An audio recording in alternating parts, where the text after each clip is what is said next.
Hello guys and welcome back to the channel, where today guys I'll be showing you how to save your property searches on Zoopla. Now guys, the first thing that you of course need to do is go to zoopla.co.uk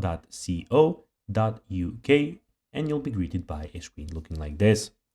Now guys, when you did that, you just need to go and log into your Zoopla profile.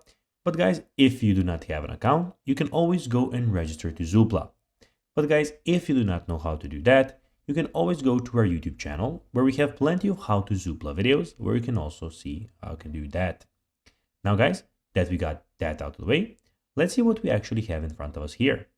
So as you can see, we have the Zoopla official website where we have some houses for sale, to rent, we have new homes, house prices, we have agent validation, instant validation, and here guys we have define homes to buy or rent and check house prices where you can also see for sale, to rent, and house prices.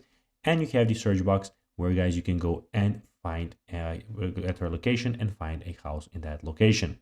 Here you can also see new build homes, and in the top right corners guys we can see my home, we can see some homes that you saved, and we have the account tab where you can see your account, saved listings, saved searches, you can see track properties, you can see my home, settings, subscriptions, and of course guys at the end of course we have the sign out button.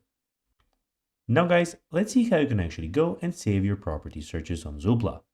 Well, to do so, as you can see, we have some properties here. You can just click this heart button here, as you can see, and then we have it saved at the moment. So guys, that will be everything for this video. I hope that you found this video informative and entertaining. If you did guys, don't forget to like this video, share it, subscribe to the channel, and put the notifications on. And guys, as always, I'll be seeing you in the next video. Bye guys.